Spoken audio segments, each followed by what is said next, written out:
Okay, the one that's titled Brother Marco, I'll deal with that. I'll deal with that one first. This isn't necessarily germane to what we're studying, but some time ago, a couple years back, there was a controversy here, and it got a discussion here, and it never really got finalized, but people took positions on it. So I mentioned this yesterday when I'm going to speak about just briefly, and then Sister Tamina told me that, and I already heard about it, that there's a controversy going on in Europe. She says especially in Germany. And what Brother Marco did is he wasn't making a big emphasis on it. He said the fall of Babylon's 539, but he wasn't denying that the chart says 538. Okay, so immediately the same brother that's insisting that Rome comes out of the Greek horn once again is taking him to task, saying that by Marco mentioning 539 as the fall of Babylon, that he's vomiting on the tables in fulfillment of Isaiah 28. But this is an issue that we had, I don't know, a couple years ago. Time just flowed together with me. And you can see here, this is a recent email from Theodore Turner, who's put some chronology together here that I'm going to hand out to Marco. It got passed on to me. I cut a couple little things out of it that are issues that I just don't want to take the time to deal with those, but this is pretty much the email. And you can read through this email to see the logic of it, and it'll also give you the chronology that Theodore's put together of some of these issues. And what it is this: if you go to the very last page, it's much easier to see. Okay? And when you're going to argue that this is the fall of Babylon in 538, that's correct. No one's arguing that that's correct, okay? But when you're arguing it, as this brother is that because it's on the chart as 538, that makes it sacred, immovable, and any other commentary outside of 538 is vomiting on the tables, then you're denying you're denying the Midnight Cry at one level. Because here, you've got the first prediction of the Millerites, 1843, and when Samuel Snow is going to come along and he's going to perfect that date of 1843 and arrive at October 22nd, 1844, that's the Midnight Cry message. And there's no way that Samuel Snow comes to that conclusion if he doesn't get into the Karaite reckoning of time. Okay, the religious year of the Jews, the civil year of the Jews, in relation to the Gregorian calendar. That's part of the formula that Samuel Snow has to put together to come to the conclusion of the Midnight Cry. We all understand that, right? Okay, so what this chronology is doing, if you look at just this last page, this is the summary of this, and you've got the chronology behind it. I'll make it a little bit bigger on the board because Tyler's gone and I didn't forward these documents to him. He usually puts it on the web for those people that are watching. He'll probably have to do all that when he gets back. But basically, you can see on the top part of this line, you have the Hebrew civil year, and underneath the Hebrew ecclesiastical year. And I'm just going to take the one section out of it that pertains to us, to this discussion. I want to put it in the record just because there is a controversy going on now, an accusation. The historians, which Theodore argues would have been very difficult for the Millerites to dig out. I don't know if that's valid or not. I'm thinking some of the history gets harder to dig out as time progresses, not the opposite. But the historians will tell you So here's the point. Let me give you an example. If I say the fall of Babylon is 538 and I'm standing on the chart, and that's what I'm going to say, if there's someone that's unfamiliar with this whole message, but they're familiar with history, they're going to say, no, the fall of Babylon was 539. And I got all the historical witnesses to prove it. Okay, so I'm saying that acknowledging the pioneer position, you can still acknowledge the history without denying the pioneer position, and you're given a more thorough representation of the whole history and the waymark, and you're doing so by approaching this date the same way that Samuel Snow approached October 22nd, 1844, which is the 2300-year prophecy, which is the central pillar and foundation of Adventism. So in establishing the central pillar of Adventism, the very same thing that I'm going to put in here into the record concerning 538 can be noticed. Okay, so in here, it's marking the fall of Babylon historically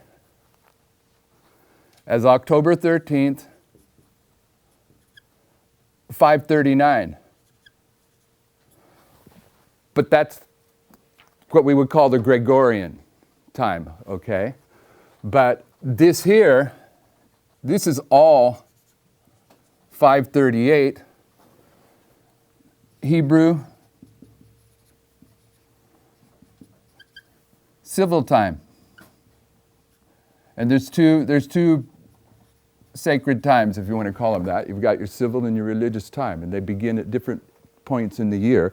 And you can walk through some of this chronology. So what I'm saying is, if you go to history, and the fall of Babylon is marked as October 13th, 539 by the historians, and the Millerites are saying 538, if you want to stumble over that, you can stumble over that. But if you want to get down to the level that Samuel Snow did when he was understanding October 22nd, 1844, then you can show that this Gregorian date took place in the Hebrew civil year 538. Now, for me or Marco to take a little bit of time to explain that is not a denial of 538, from my understanding, and it's not vomiting on the chart. It's just being clear about the history and being clear about the fact that you're grappling with Hebrew religious time, Hebrew civil time, and Gregorian time. Okay, so I know there's I heard about this argument being thrown out in Europe, and then Tamina confirmed that the brethren in Germany are getting confronted with this accusation too. So if you don't want any problems, when you deal with this chart publicly, just say 538. That'll satisfy those critics that are unwilling to get to the level to explain the history. But if you want to inform your audience about the history that surrounds that in the context of the logic that was used to establish the Midnight Cry message, then I personally don't see any problem with giving an explanation like I just did. But that narrow thinking is the same narrow thinking that's making this claim about this horn coming out of Macedonia. All right. Okay. That was not germane to anything, was it, that we've been studying? Okay, this one here. I don't know what all that was. That was from last night. I don't know if it's supposed to stay there or not, but even if it isn't supposed to stay there, it's such a big picture that I'm not going to take the time to erase it. But I will erase this. Everyone gets the point here, right? This is illustrated for you on the back page of this first handout down here. I just took the part out of it to make that point. Everyone understand that point? Okay, so at the end of class yesterday, if you take the handout that starts with Francis the First had gloried in being a leader from the Great Controversy. This is where I was sharing yesterday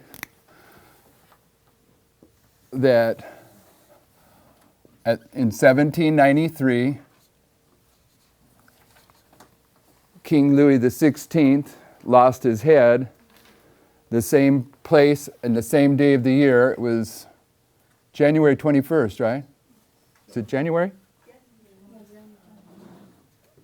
The same place that the first martyr had died on January 21st, 1535, was it?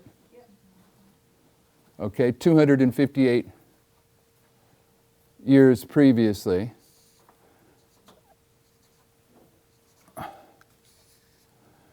And I put several characteristics up here. Now, the reason I was doing that is I don't have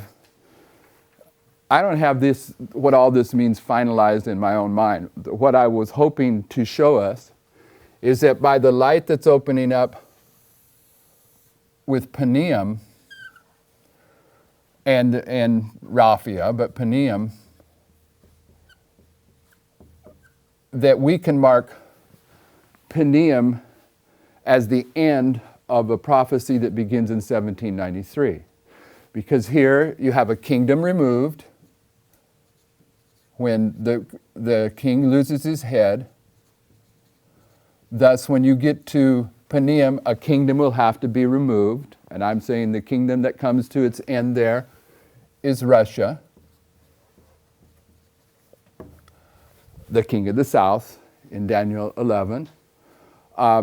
I'm saying here that for the first time in history, you have the king of the south, a new dragon manifestation. The dragon has went through history in various forms, but when it gets to 1793, it's a new manifestation of the dragon power, because he comes in different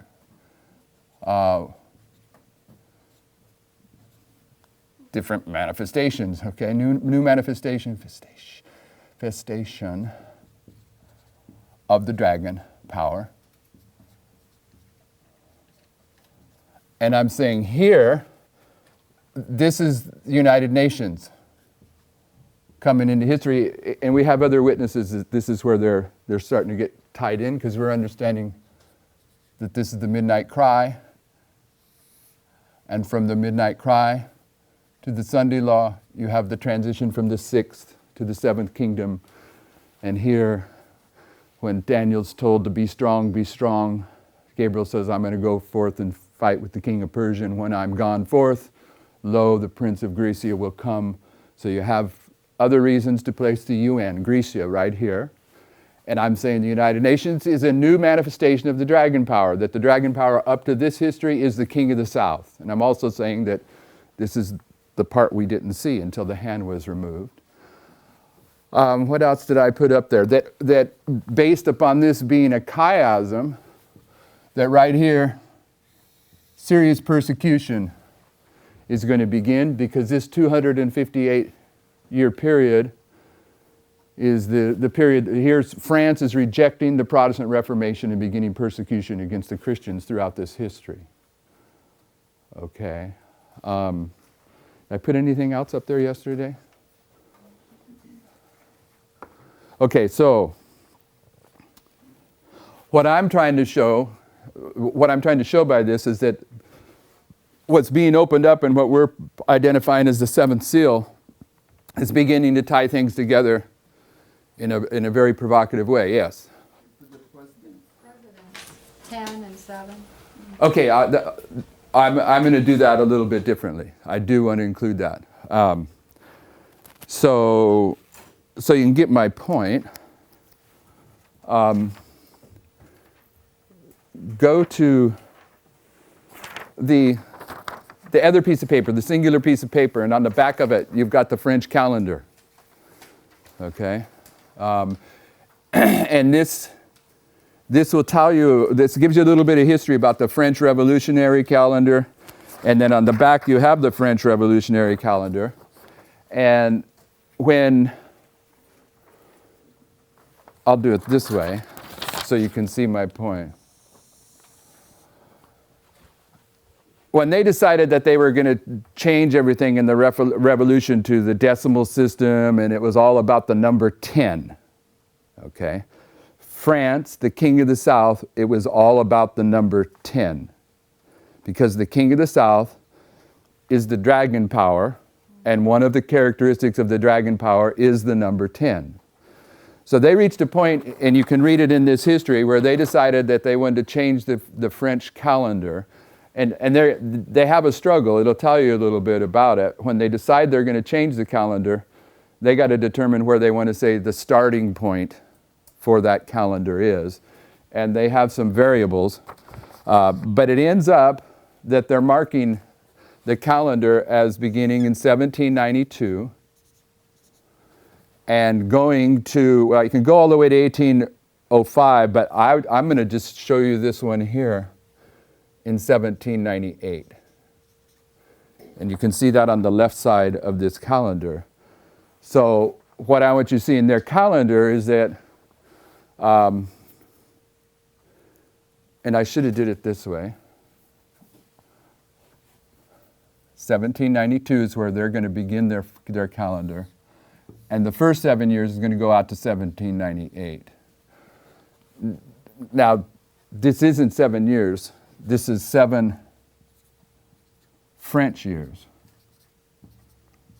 Okay, and I think you're probably getting my point now, is that in the history of the French Revolution, you're going to see a 7.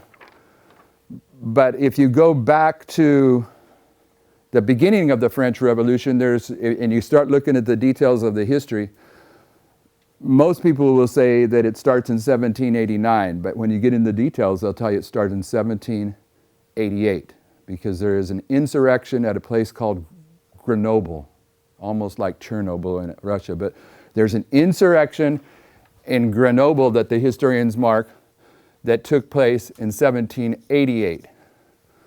Okay, so from here to here, from the very beginning, I acknowledge that they're going to put 1789 as the key point to mark the beginning of the French Revolution, but the actual insurrection begins in 1788. So I'm saying from 1788 to 1888, we can see 10 years.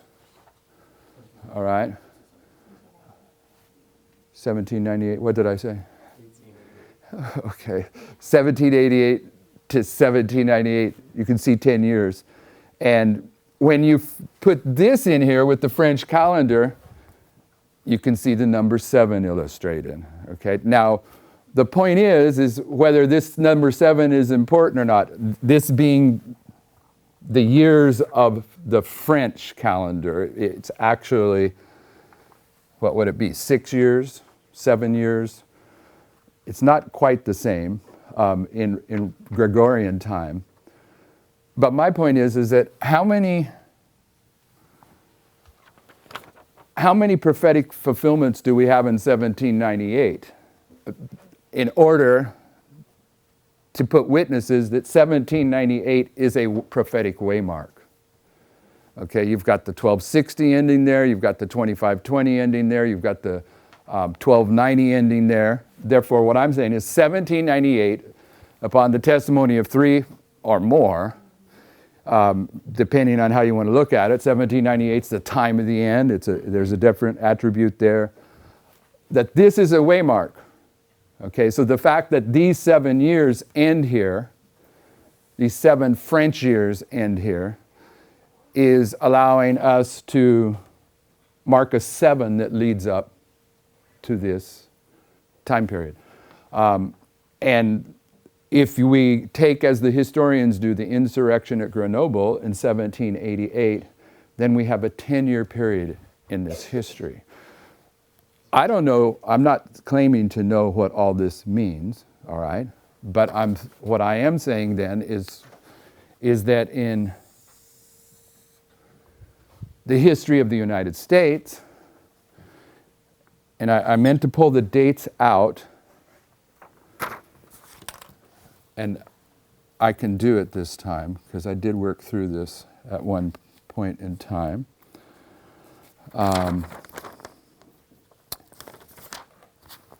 Maybe it's up here.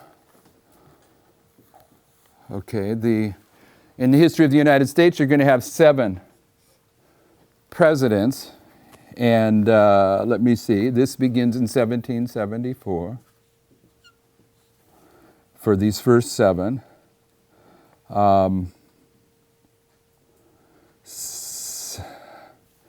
I have the 7th, how to do it, 7th president is also the first of the 10. I'll do it this way, the same way I did it before. And then this is 2, 3, 4, 5, 6, 7, 8, 9, 10. That brings you to George Washington. Okay, the Second Continental Congress is 1775. There's 2 Continental Congresses.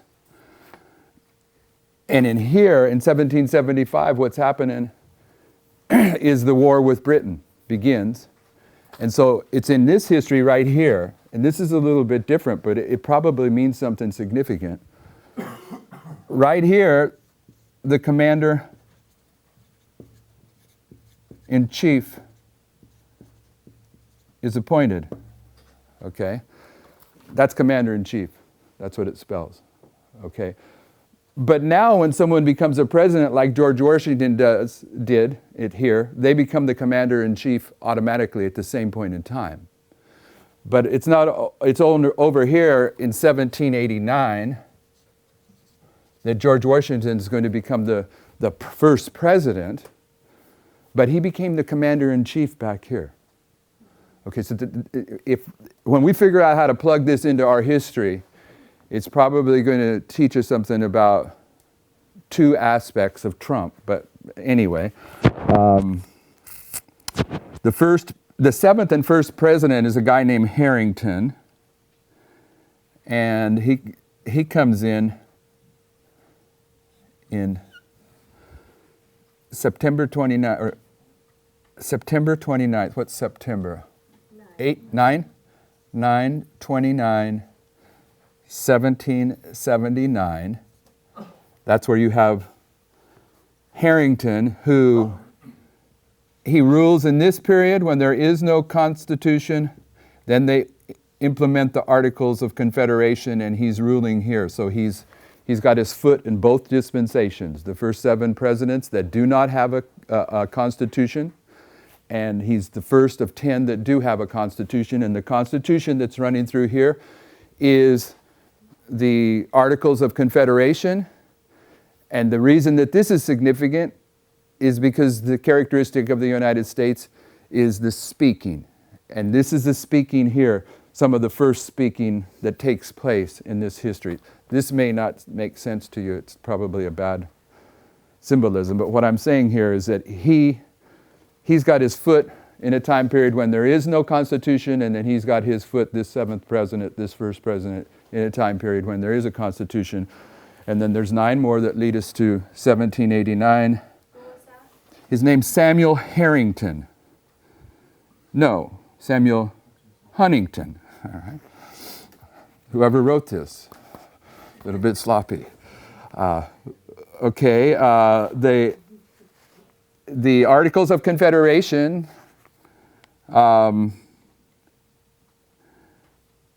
and I'm not sure why I have these dates, because I have the Articles of Confederation as 1777, November 15th, 1777. So let me put it this way. And I have to check why I have these other dates next to Huntington. Okay, but in any case, it's in 1775 that George Washington becomes the commander-in-chief. 1775, also the Second Continental Congress begins.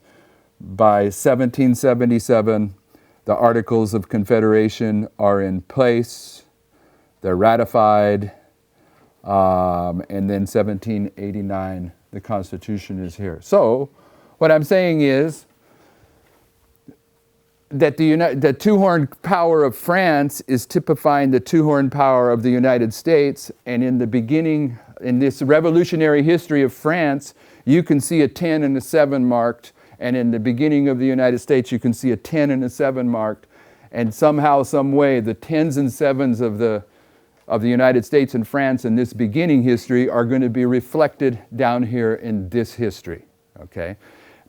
But my point here is not that I understand exactly how they are going to be reflected at this point, but my point is that it's the Battle of Panium that gives you the anchor to begin to put these things together. And therefore, if that's correct, then it's adding an emphasis upon the understanding that's coming out of Daniel 11 being the seventh seal, being something of such a dramatic prophetic nature that it begins to put an anchor in place to bring these lines together. That's what I want you to consider here.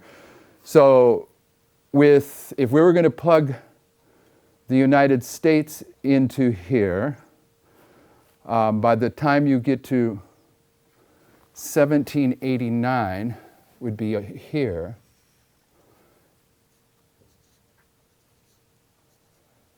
And I think the waymark that is easy to mark is the Constitution, because you have both the Constitution in the United States here, and you have the Rights of Man, which is the Constitution that begins this process in the French Revolution. Therefore, if this is the beginning of the King of the South, and there's a kingdom that's destroyed and a new manifestation of satanic power, then this should be the end of the King of the South, a new manifestation of satanic power, and that ending is marked with the Battle of Panium, which we've marked as the Midnight Cry. Therefore, I would think that probably whatever this waymark is here that we've been calling the Battle of Raphia, it's a good guess that this has been typified by this, okay, which we're saying this is midnight, and here I would argue you have to see something about the Constitution happening. Something probably that tearing down the Constitution, because this is putting the Constitution in place. Okay, there's got to be some kind. These two witnesses of Constitution, if 1789 is acceptable to be placing at the battle that precedes Panium, then there should be some kind of characteristic with the Constitution here. Okay, so do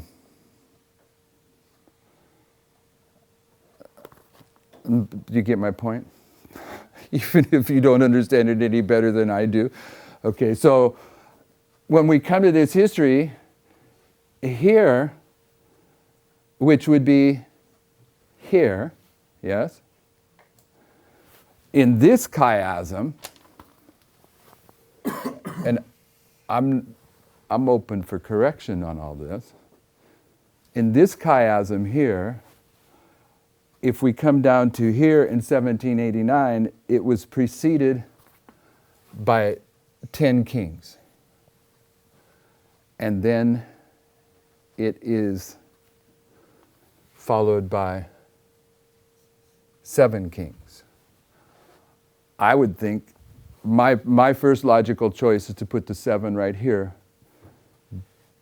And the reason that I say that is from this line. Okay, this line tells me, when I look at it this way, if this is the constitutional issue down here that I'm suggesting is Raphia, then we should have 10 here and 7, okay? But in this line here, and we went through this once, but it may not have clicked on for you. In this line here, you have a prophetic characteristic that is found repeatedly, and that is that this first president of 10, sequentially, he's the 8th.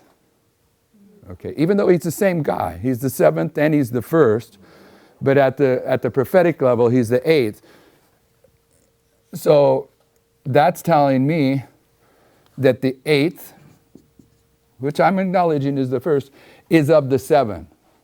Okay, and when the eighth is of the seven, we went through and showed several places where Rome always comes up eighth, but is of the seven, and the perfect fulfillment of that is Revelation 17, where it says, 5 have fallen, 1 is, and 1 is yet to come, but the beast that was and is not, and it yet shall ascend, he is the eighth, and he's of the seven.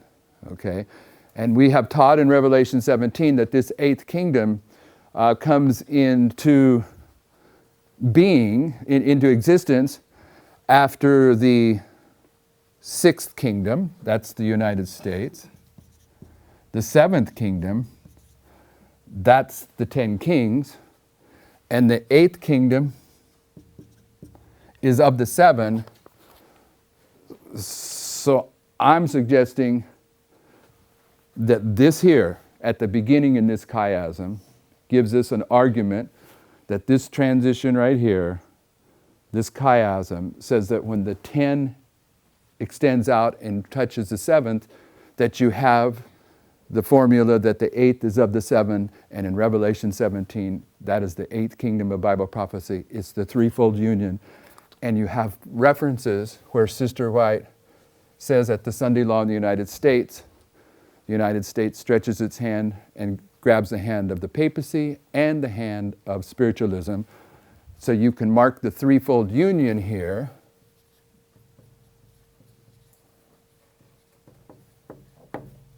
And I'm saying that's the eighth kingdom. And somewhere in here, this here is where the seventh kingdom is being set up. And this in here is where the sixth kingdom is going down. And it's right in this history from Midnight Cry to the Sunday Law that we have on several witnesses. These are where the parallel kingdoms are, where the two sticks are joining. So you have plenty of prophetic references of a transition from these two kingdoms that would lead to here. And I'm saying these first 7 presidents preceded by 10 is the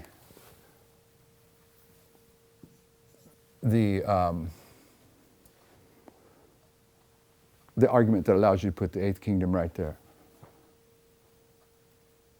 Any comments? This would mean that by here, by Paneum, and if you remember going through the part of Daniel 11 that came from the African brethren, they made at least 3 arguments prophetically that in here there is a consolidation going on of the military might of the United States and a bringing together of nations to deal with this upcoming battle. So you can see in here the work of bringing the 10 kings into unity. Here, evidently, they're unified with this battle. You have the 10 kings that's starting to transcend into the 7th kingdom, into these 7. Okay, so are you following the logic even if you haven't tested it? Because I have a question to ask you about it if you're following the logic. Everyone following the logic? Okay, so what I'm saying is this tells me, because this is the beginning of the United States, this is the beginning of the United States, this being the end, that Jesus is going to illustrate the end of the United States with the beginning, and I can see a chiasm with these numbers 10 and 7 that are being reflected down here in a pretty systematic, organized fashion. But the French Revolution is tied together with the American Revolution. Okay, you can't separate it out. Therefore, I'm arguing that this history here, which also has a 10 and a 7, needs to be plugged in down here as well. Okay. In fact, I would go even further to say that right here in the French Revolution is where Napoleon, the king of the South, delivers the deadly wound. Therefore, on this line of the French Revolution, wherever you plug it in, I would plug 1798 in without, I'm open for correction on this. I'm not being dogmatic about this. But when I bring the French Revolution here, this line here down to here, I think 1798's got to be here. On this argument, that the beginning here in the French Revolution is marking the delivering of the deadly wound. Therefore, at the end, it's going to be marking the healing of the deadly wound. Okay, which is the threefold union when the 10 kings agree to give their kingdom to the beast for 1 hour. And this is the hour from Sunday law to the close of probation. So if that's the case, then we should see a 7 going back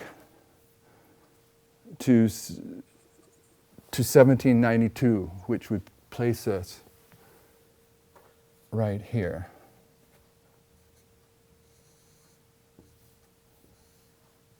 Now this is open for correction. I'm trying to give an illustration of how these lines seem to be coming together.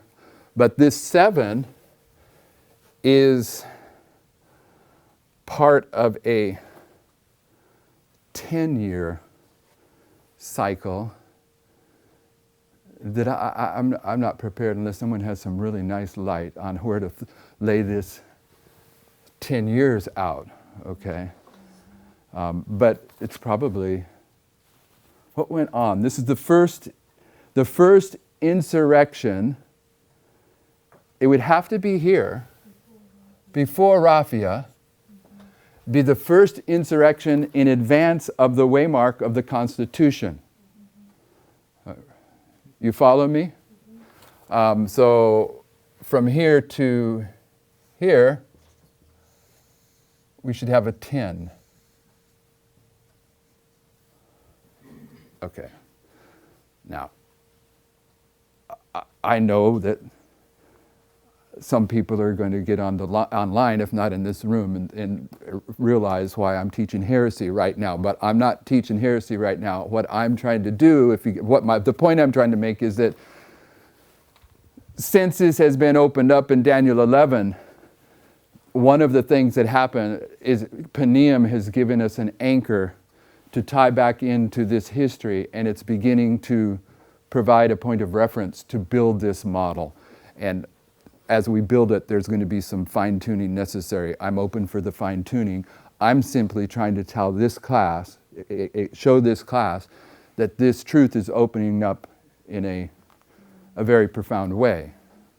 I was going to ask you what fractal you're looking at this, because normally from the French Revolution you mark 1789 at 9/11. Yeah. So what are you saying? That because midnight can be 9/11, that you want to also see this history, you want to go to 9/11, and then the first insurrection is something before 9/11? We have a 10 from 9/11 to midnight. We have a 10 in the binding off. We have a 10 from midnight. Okay, to so the law. I knew someone was going to take me to task, and I'm not being dogmatic about any of this. I'm just saying that this is opening up, and I get now when we start managing the fractals and previous understandings that there's probably going to be more than one application because of the fractals. But I'm not trying to argue anything dogmatically at this point. Yeah, I don't understand, why do you stop the French calendar in 1798 while it goes in until 1805? Only to take one portion of it. There's other things in the French Revolution that I've recognized that I don't understand fully what they represent, but I'm certain in my own heart that they are part of the French Revolution, or part of the prophetic narrative. What I mean by that is you can see 10 years from 1788 in the insurrection at Grenoble to 1798, 10 years. But you can also see another 10 years here, starting here, that goes to 1799, okay? Because you got here in 1789, the King of France is taken captive. They might not portray it like that, but he's taken into Paris. He's never getting out of Paris again. And here you have the captivity of the Pope in 1799. And you've got the dictatorship coming with Napoleon over here, and I'm saying I'm not trying to deny any of those other applications. There's other things I'm seeing in there as well. So tell me your question again, and I'll try to. Why do you stop the French I don't. Republican calendar in 1798? I don't. I just took the first 7 French years out because they conclude them in 1798. Therefore, that is telling me that 1798 is an established waymark that we can deal with those first 7 French years by its relationship to 1798. I'm not trying to deny that there isn't another 7 French years out here that takes you to 1805. Is that what it is? Yeah.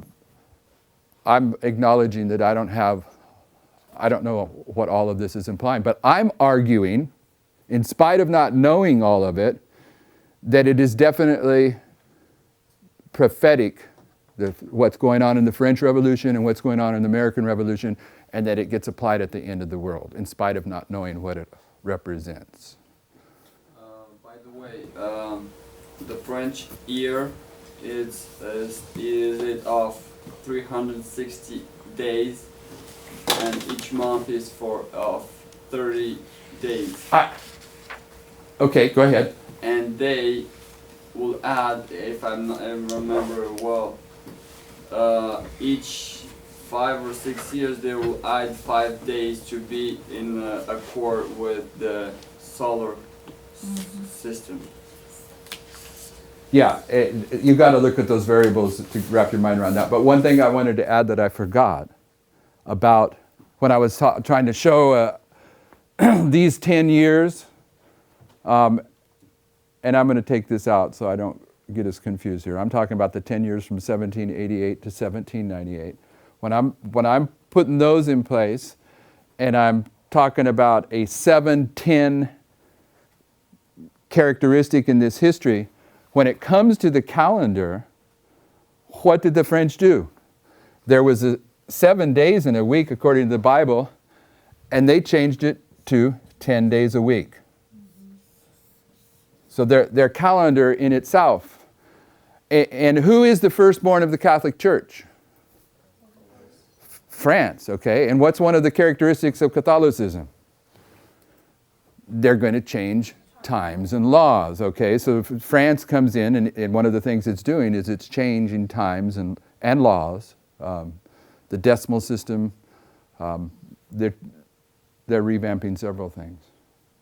2 observations. I mean, the number 7 in the Bible is completeness. And when you look at the numbers in the earth, what demonstrate completeness is number 10. So you see once, that's just an observation.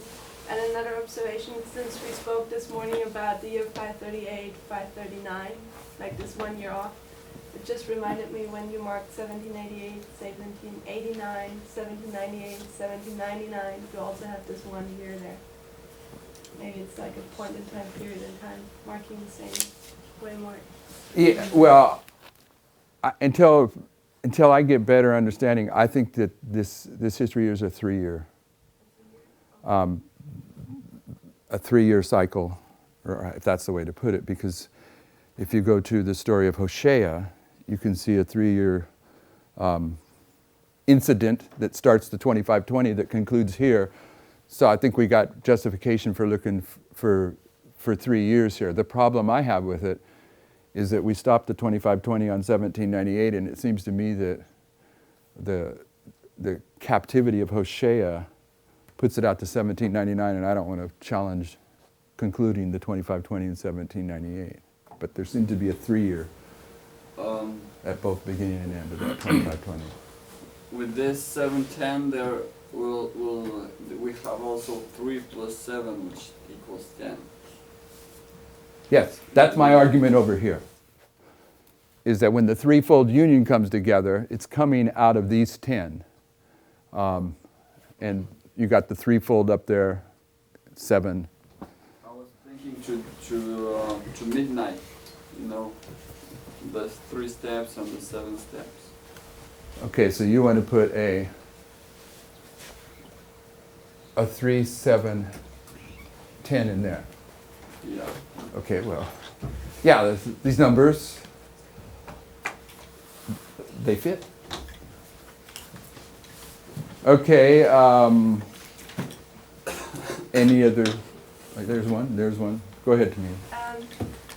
Concerning the precedents down there, that the 10th is the first precedent. I don't know if if Brother Marco shared it with you, but The 10th is not the first president. It's not. No, it would be 11th. Oh, it would be 11. There's actually 16 total presidents before George Washington. The 7th is both the 7th and the 1st, but it's after this 10th that Washington becomes the first. Okay, I thought it was the first. Well, anyway, I'll make my comment. Brother Marco in Germany presented the last president of the United States, and when he demonstrated the line of Medium Persia, and remember how Uriah Smith marks 9 kings between the last Persian king and then Alexander the Great. Marco shared that Alexander the Great was hunting for the last Darius, I think was the last king, the 9th king before him, and he was fleeing from him, but somehow Darius was dying, and while he was dying, Alexander the Great met him, and this king anointed Alexander as king over Medo-Persia, so it makes him the 10th king of Medo-Persia. And the first king of Greece. That's pretty interesting. Everyone hear that?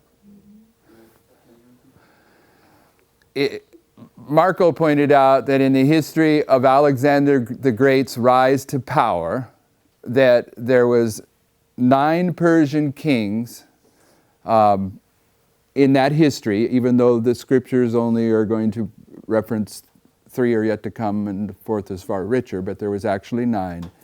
And that as Alexander's getting ready to interact with this 9th king of Medo-Persia, that 9th king becomes so ill that he knows he's going to die. So instead of fighting with Alexander the Great, he anoints him as king of Medo-Persia.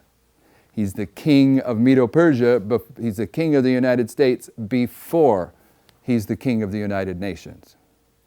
And becoming the king of Medo-Persia, he becomes the 10th of those Medo-Persian kings before he's the first of Greece. Is that the right? Yeah. Yep. But he was not sick. He was, fleeing for his life because Okay. Alexander was hunting him. All right, he's fleeing for his life. Now, wait a second. There was a hand back there. I was going to say, one thing I noticed with 1789, as you have France, a two-horn power, you have America, the perfect two-horn power, and they're both introducing 2 separate ideologies, which is going to determine their rise or their fall. And to my knowledge, George Washington was watching France to see what their ideology was going to lead to, and France was watching America what their ideology was going to lead to. And ultimately, France fell because of that ideology which they accepted, which was a dragon-like spirit, and America accepted this religious freedom kind of a spirit, which led to its rise in 1798. But France is on its way out, and the two-horn power is on the scene. But what I see in that, as you come down to the end of the world, to midnight, it's showing you the 2 ideology that America is going to be faced with once again. It's going to either go in the direction of the spirit of the dragon, which is religious persecution and intolerance, or it can continue in its constitutional ways with religious freedom and religious liberty. So you can see America is going to be faced with those 2 ideologies again at midnight. And I'm seeing that 1798 is typifying the 2 ways that she will be faced with when the crisis hits. Okay, did everyone understand what he said? To the extent that you could restate it again. Okay. I'm going to take the portion that I want to make a point out about what you said, is that when in 1798, when both of these two horn powers get to 1798, he's saying that France is watching what's going on in the United States, and the United States is watching what's going on in France, because they both are introducing constitutions, the rights of man and the Constitution, and they're trying to see what's going to be the fruit of both of these countries, and they're watching it. And then he added to it the idea that based upon the choices they make, that's what they sow is what they're going to reap. And France sowed towards the dragon, and the United States initially sowed towards the lamb. Okay, and I'm not arguing against that. Okay, that's how I originally understood all this, and that it's probably valid. But I want to say something that I've come to understand. I don't think that's really what's being portrayed prophetically. Okay, and I base that upon this handout here and other passages in the Spirit of Prophecy. And what I'm saying is, if we read this passage here from the Great Controversy 227 to 230, and some other passages in the Great Controversy that are connected with this, I'm arguing this about 1789, is that France in the Protestant Reformation was given the opportunity to be the glorious land of Europe. Okay? This back here is the beginning of the United States, who has been given the opportunity to be the defender of religious liberty, just as France was given here. But France resisted this right from the beginning. My point being is that when you get to 1789 and this history of the French Revolution, what's being illustrated is not that they had a choice at the Rights of Man 1789 Constitution to go the right direction. They did not have that choice. They had already filled up the cup of their iniquity, and France is illustrating the United States at the end that is filling up its cup of iniquity. And the United States at the beginning is giving testimony to the privilege that the Lord gave to the United States to be the lamb-like beast. But they're going to end up in 1789 all over again, repeating the French Revolution. And so I agree with what you're saying, but I think that France is an illustration of the United States in the Sunday law crisis. They've already rejected the Protestant Reformation, and their cup, it's this illustration of their cup being full. I agree with the illustration of France. And one thing I wanted to say was the dragon comes in two phases. Before, when the woman gets on it in 538, it was a pagan phase, meaning it had a belief system. But when the woman gets knocked off, it went into an atheistic stage, where it didn't have a belief system. So the dragon's phases actually changed. And as you was pointing out, in 1793, they changed, in 538, they thought to change times and laws, God's worship. In 1793, when it was going through its atheistic stage, it changed the workday week from 7-day to 10. And that's a law that it changed, but it also changed the time, because they didn't have 24-hour days anymore. They had 10-hour days that consisted of 100 minutes and 100 seconds per minute. So on both aspects, they changed times and laws on the two phases that the dragon comes in, the pagan phase and the atheistic phase. So you kind of see like a chiasm there. Yeah, and don't forget that when it comes to the French Revolution and all these 10s that France is introducing in, that's the signature of the dragon. That's its number. It's 10.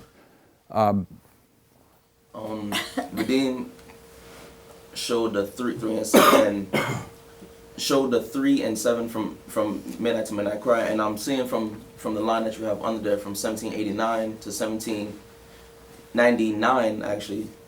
That's 10 years, and and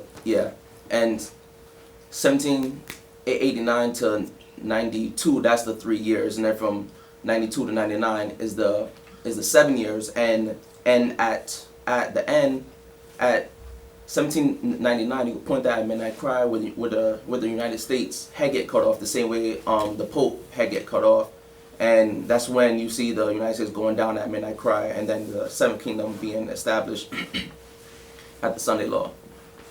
So you can still have the 7 and 10, but those 10 years are going to show the same 7 and 10. Okay, and another thing that you can, if you take the French year, it begins in, it says in your notes, it begins in September 1792. So this first French year, and here we go with the same argument I started with. This first French year begins in September, Gregorian, September 22nd, 1792, and goes to Gregorian, September 22nd, 1793. So in this first French year, you have both Gregorian, 1792, and 1793. You follow me? So right here, you have the Reign of Terror. Okay, and Sister White says in the Great Controversy that it was in 1793 that the Bible is banned. Okay, so you can also put into this, and I'll put it down here, that if this is 1793, but I don't want to, I'm making this the middle point, this first French year. Then you go to 1798. So you've got these 7 French years in here. I would say that you have the prophetic right to put a 7 over here. And then in 1789, mark that as the pattern of Christ. That's what I'm getting at.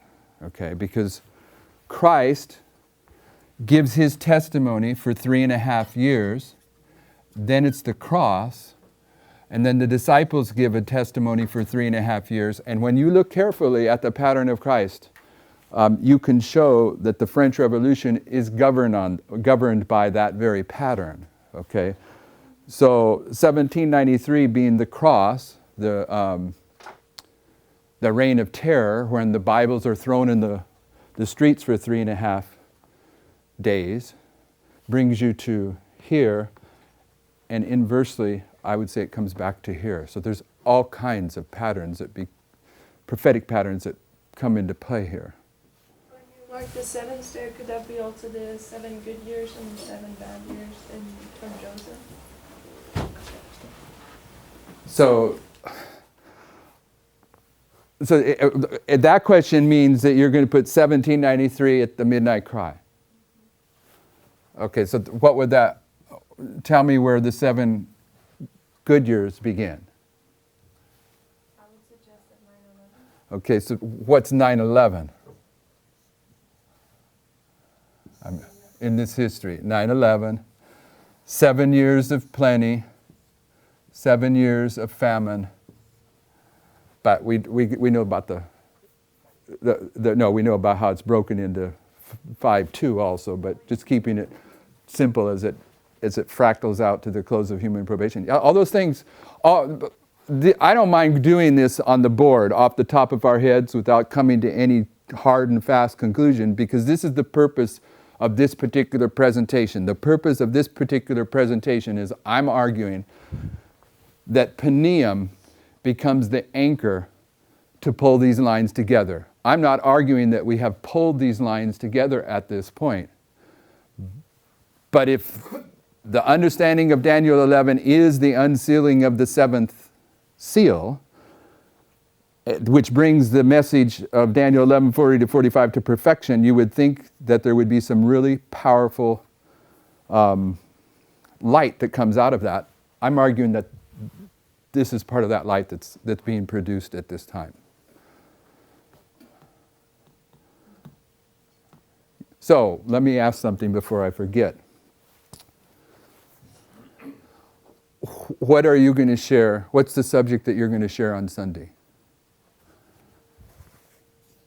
Ptolemy going back and killing the Jews in Egypt. Ptolemy, what are we going to, Ptolemy's persecution? Ptolemy's persecution.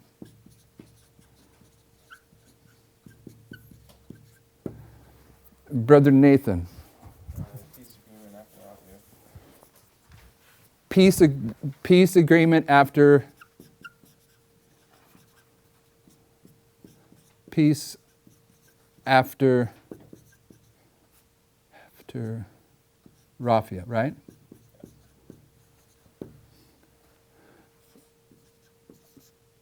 It's I am for Vadim? Battle of Actium. Actium.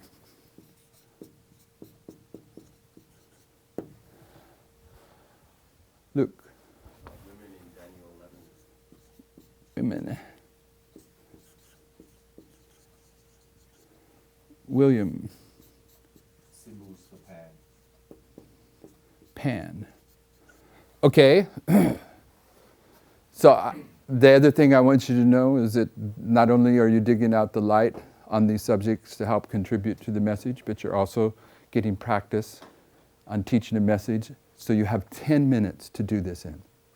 If you come in with 15 pages and you think that you're going to do it in 10 minutes, you won't do it. And this is part of the program on how to teach yourself to convey your main points concisely and quickly in 10 minutes.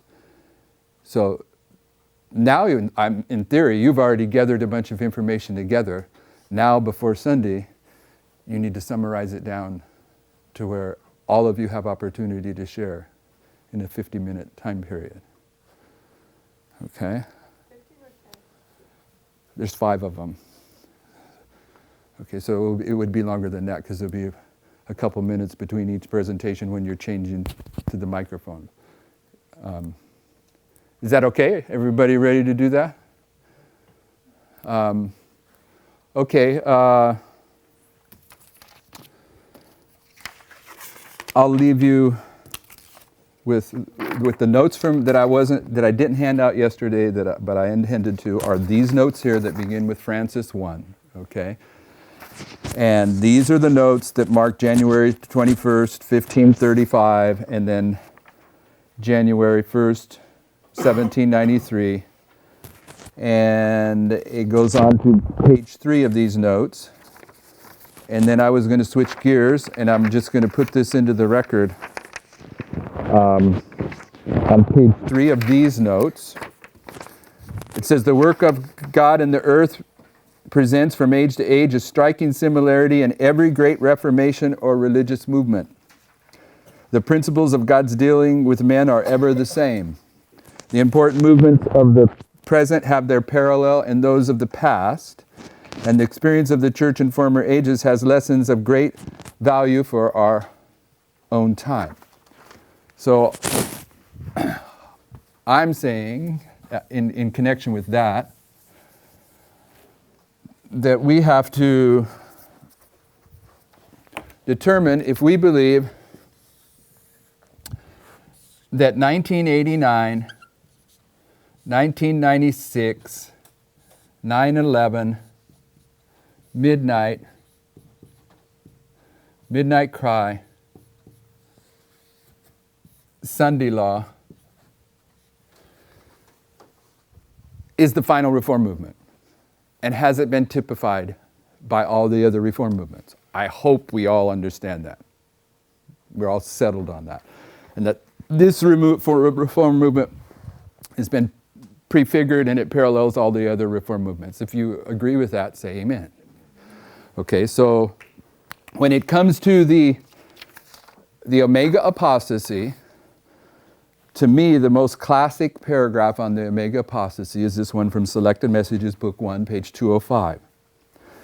The enemy of souls has sought to bring in the supposition that a great reformation was to take place among Seventh-day Adventists, and that this reformation would consist in giving up the doctrines which stand as the pillars of our faith and engaging in a process of reorganization.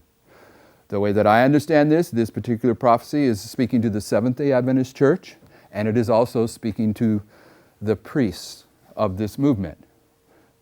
Whereas there's an understanding now out there that it's simply for the priests of this movement.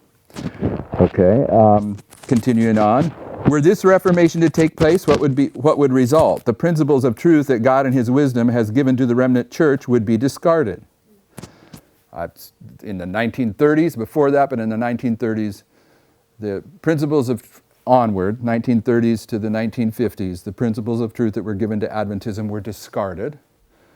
But if this is going to be fulfilled in our history, in this time period, I think they have to be discarded somewhere in here. Because she's going to talk about the foundational truths, and we understand that every movement that typifies this, that the foundations are laid here, so the foundations got to be put in place before they can be discarded. That's my logic. If this applies to this movement. And we need to be settled on that. Our religion would be changed. The fundamental principles that have sustained the work for the last 50 years would be accounted as error. A new organization would be established. And this is, when I first was confronted with this, I thought, no, it can't be in this movement. There isn't enough time before midnight for a new organization to be established. Okay. Books of a new order would be written. I would argue the books of the new order is the internet. A system of intellectual philosophy would be introduced. The founders of this system would go into the cities and do a wonderful work. I'm convicted that the foolish priests here that go in and do a wonderful work in the cities are going to join with the apostates of the Seventh-day Adventist Church. That the foolish priests are the Pharisees, and the apostates of the Adventist Church are the Sadducees that come together. You need to test that out. The Sabbath, of course, would be lightly regarded as also the God who created it. I don't think that that's simply a desecration of the seventh-day Sabbath. I think the sign of sanctification is the Sabbath, and that one of the things that took place in the history of John Harvey Kellogg was a false definition of sanctification and justification, and therefore there will be introduced a false definition of sanctification and justification into this movement, and that will also qualify as the Sabbath being lightly esteemed. Okay. Nothing would be allowed to stand in the way of this new movement, and there you have new movement that ties in with where she says a new organization. Nothing would be allowed to stand in the way of this new organization. So it's both an organization and a movement. I would argue that from 1989 to even beyond 9/11, that this was a movement, but now there's some organization coming into it. Very little actually, but at least we're under conviction there needs to be some organization. So if there's going to be a new movement and a new organization, then both of those elements would probably have to be manifested. The leaders would teach that virtue is better than vice, but God being removed, they would place their dependence on human power, which without God is worthless. Their foundation would be built on sand, and storm and tempest would sweep away the structure. I think there's a sweeping away of the structure at midnight, but the classic place for the sweeping away of the structure is the midnight cry, when, in theory, the wise priests and Levites are together now in the church triumphant and the structure of the Seventh-day Adventist Church. Gets swept away because there's a definition that many understand that of Babylon. The two characteristics of Babylon are Sunday sacredness and the immortality of the soul, the state of the dead. Spiritualism. The two characteristics of Babylon are spiritualism and Sunday sacredness. And at midnight, the Adventist Church, along with the foolish priests, are going to go to the government of the United States to bring persecution upon the wise priests. But with what judgment you measure, it shall be measured unto you. So at the midnight cry, the Adventist Church and those foolish priests that brought persecution against the wise priests, they're going to be confronted with not the Adventist Church, but all the Protestant churches in the United States insisting to pass a Sunday law, the first Sunday law. So now the Adventist Church is going to come under the same kind of persecution that they were putting the wise priests under. And here, the Adventist Church is going to bow down to the first Sunday law. And here is where the strong delusion is being perfectly fulfilled. And the strong delusion is a symbol of spiritualism. So right here, the Adventist Church is reaping both of those characteristics of Babylon. They're going to accept that Sunday law. They're going to buy into it. The first one, which this is the primary one, but they're going to buy into this, and they're going to come under strong delusion. That's the two characteristics of Babylon. It's here that structure is swept away. It's going to get swept away more fully there. But here's where the church triumphant has both priests and Levites in it, and no sinners will walk through her again forever. So the quote I want to close on here in regards to whether in this history there's actually going to be a counterfeit organization and movement is this last quote from the Spirit from Great Controversy. But Satan was not idle. He now attempted what he has attempted in every other reformatory movement, to deceive and destroy the people by palming off upon them a counterfeit in place of the true work. As there were false Christs in the first century of the Christian church, so there arose false prophets in the 16th century. Every reform movement, there's a counterfeit that's introduced by false teachers. That's what she says here.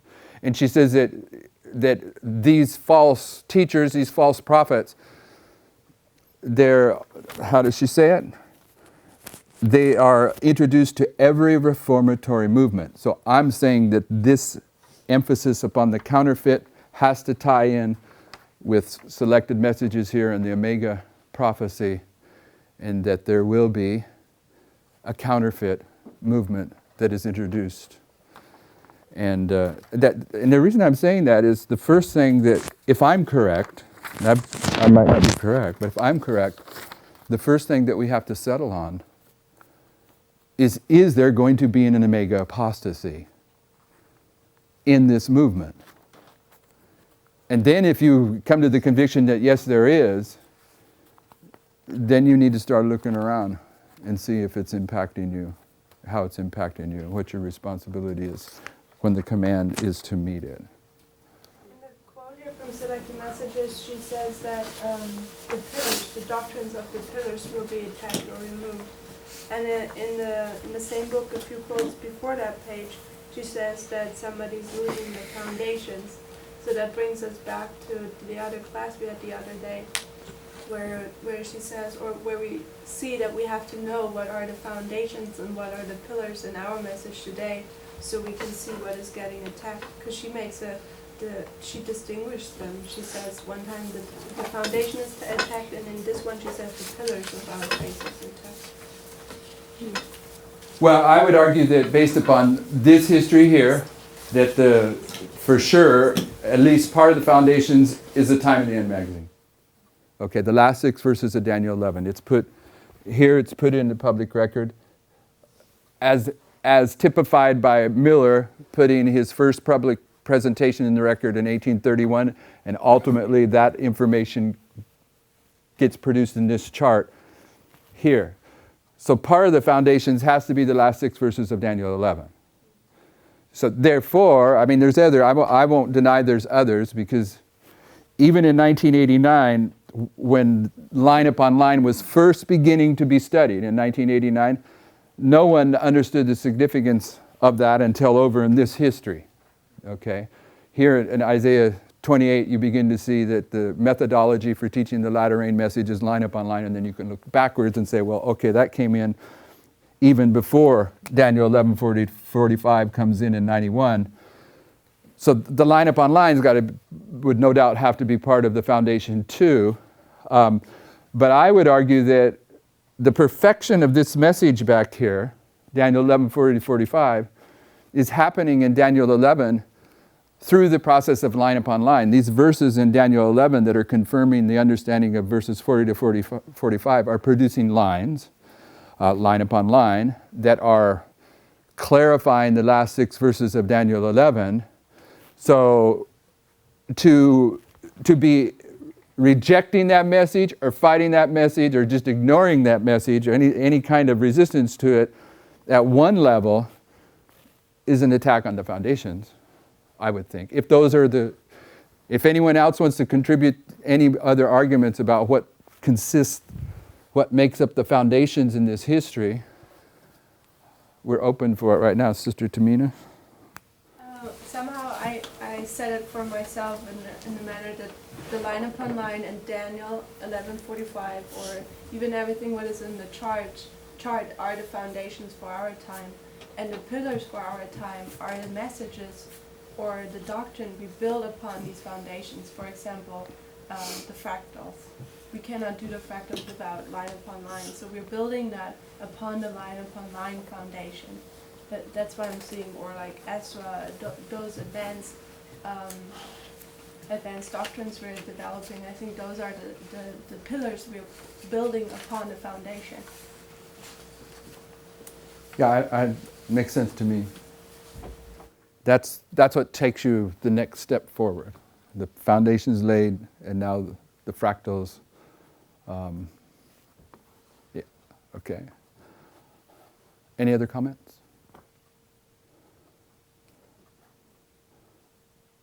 Brother Graham, you want to have a closing prayer for us?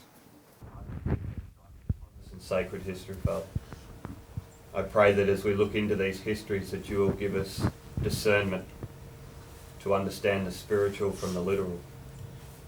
I pray that as we depart now that you will bless our bodies with the food that we're about to receive, the literal food.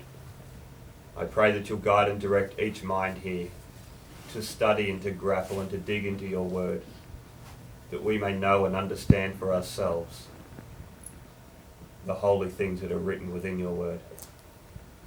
I pray that you'll pour out your latter rain upon us, Father, as we ask for the latter rain in the time of the latter rain, and that you'll grant us understanding and wisdom of these heavenly things. I ask in Jesus Christ's holy name. Amen.